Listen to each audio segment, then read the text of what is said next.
Secretary of State Cordell Hull knew the meetings were fruitless. He knew that war was inevitable, but he did not know that the Japanese fleet was already underway, about to execute Admiral Yamamoto's bold plan and attack Pearl Harbor.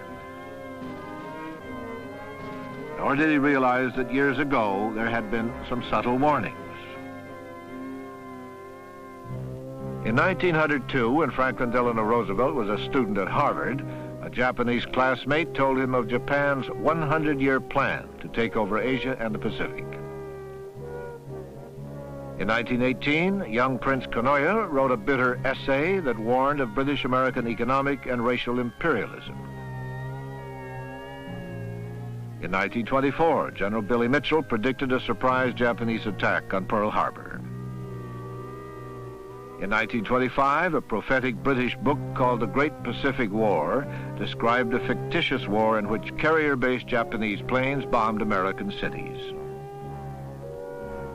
In January 1941, Ambassador Joseph Grew learned of Japan's Pearl Harbor plans from the Peruvian embassy. The State Department discounted the warnings, and Secretary of State Cordell Hull continued his rigid hardline stance with the Japanese negotiators, Nomura and Kurusu. Hull was sternly moral in his approach. Japan was an aggressor, and he compromised with sanction aggression. Cordell Hull was continuing America's long tradition of loftiness toward Japan. In 1853, Commodore Matthew Perry had sent his intimidating squadron of black ships to penetrate Japan's wall of isolation and open trade with the United States. His methods were firmness, dignity, tact, and guns. The Japanese considered the intruders barbarians. In 1906, President Teddy Roosevelt sent the awesome Great White Fleet to Japan to convince the Japanese that America meant business in the Pacific. In 1921, Secretary of State Charles Evans Hughes challenged Japanese expansion. His successor, Frank Kellogg, virtually ignored the Far East. Secretary of State Henry Stimson was a hardliner on Japan, but not as rigid and moral as Hull. In a sense, Cordell Hull was an unfortunate person to have had in that position at that time. I don't think he was sensitive to different points of view, systems outside our own system.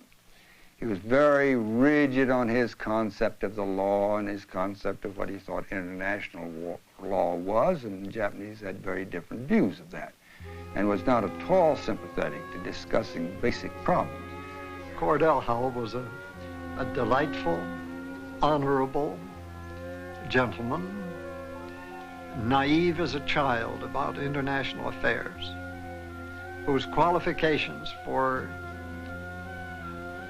presiding over the foreign policies of the United States were almost nil.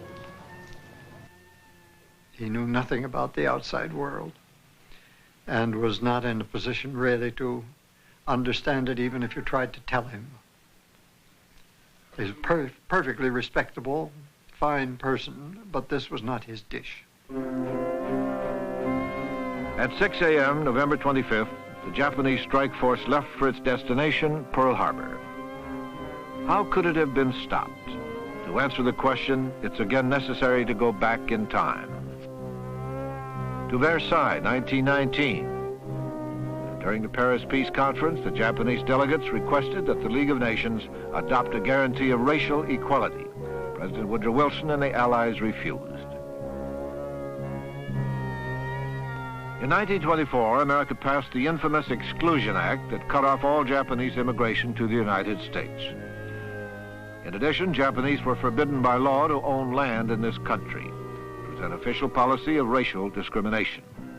As we came to the war, both sides, I think, showed a kind of racial arrogance towards the other side. Now, they, in choosing to go to war, it was a desperate gamble, but that gamble was based on the assumption that we were a weak, flabby people, that we were, in that sense, racially inferior to them, at least culturally inferior.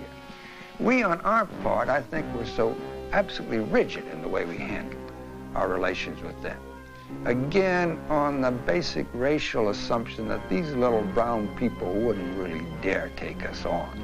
It's all right for them to push Koreans and Chinese and other lesser breeds around, you know, but if they came up against us, that's a different thing. And they would know it, and they wouldn't really dare do it. In the North Central Pacific, Japanese pilots on board the flagship Akagi were briefed on their solemn mission.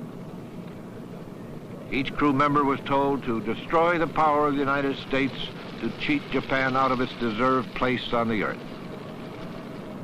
On December 1st, the command was issued, climb Mount Niitaka, attack Pearl Harbor. The failures of diplomacy would produce this task force, failures that began in 1905.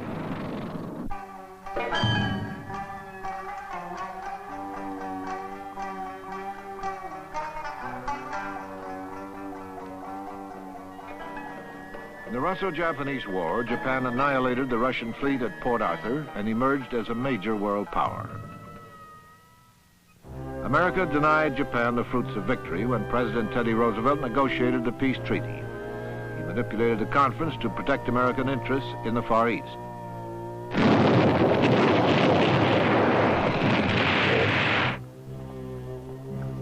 In 1921, at the Washington Naval Conference, Secretary of State Charles Evans Hughes maneuvered the Japanese into accepting a lesser Navy role, a limit of 3 battleships for every 5 British and 5 American battleships. This became known as the 5-5-3 ratio, which angered the young Japanese naval officers. It would later prove a source of frustration in Japan.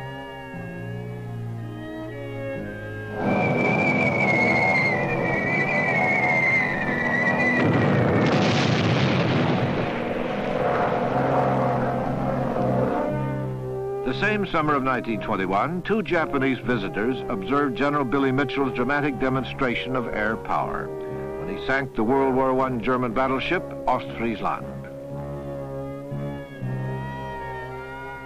They said the experiment was profoundly exciting, adding that our people will cheer your great Mitchell, and you may be sure will study his experiments. There's much to be learned here.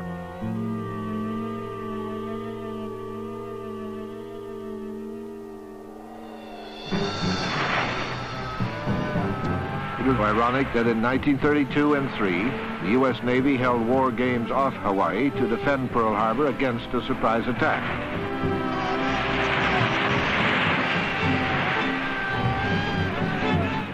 The aircraft carriers Lexington and Saratoga, each carrying 40 planes, would launch their attack at dawn.